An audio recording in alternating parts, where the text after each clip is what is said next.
Hi, I'm Matt Navarre. Welcome to my new video series called The FileMaker Opinion Page. So I'd like to start with one principle, the reduced toolbox. I am a woodworker myself, a cook, and a FileMaker developer since version 1. And there are some old dull tools in each of my toolboxes. I have become better in all of these areas by removing the dull tools and investing time in mastering the versatile ones that remain. I feel strongly about that. As an expert trainer, developer, and evangelist of the FileMaker platform, I've seen firsthand how a lot of features have come and gone over that beautiful history. Tools have evolved. Best practices have shifted along with these new tools, along with the changing landscape. In these opinion videos, I'm going to focus on features and practices that either are or should no longer be in use.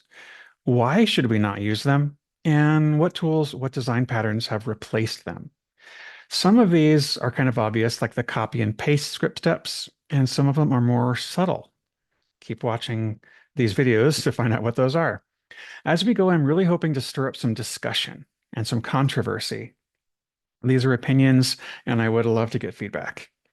So, some of the features I have observed over time have continual love from Claris, right? New script steps have come, new calculation functions, new layout objects, and others languish. Features like the sub-summary part basically haven't changed in decades and don't need to. It's great. I use it every day. Other features like JSON functions have received love in recent versions. They started out, in version, I don't know, 17 and have had all kinds of new things added, which is great.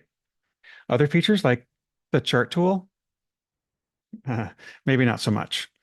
I am going to be very happy to share what I've observed and learned over all these years and talk about how my approach has really changed as a result.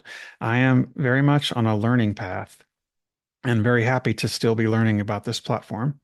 So let's take a look at a couple of examples. So these are the 5 default fields that get created when you make a table.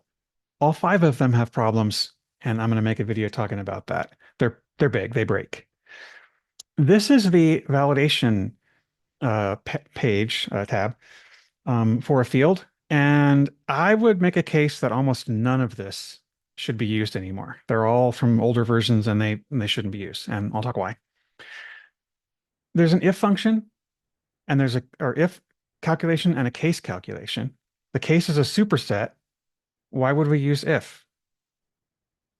These are some script sets that have existed for a really long time. Clipboard commands, cut, copy, paste, and they're there really just for compatibility, I think, but maybe some users are using them. So let's talk about that. On this set of layout tools, there's 8 of these buttons that I haven't used in a really long time and certainly don't use regularly. We'll make a video talking about which those are. So that's my little intro. Thank you very much, and I will see you as we go.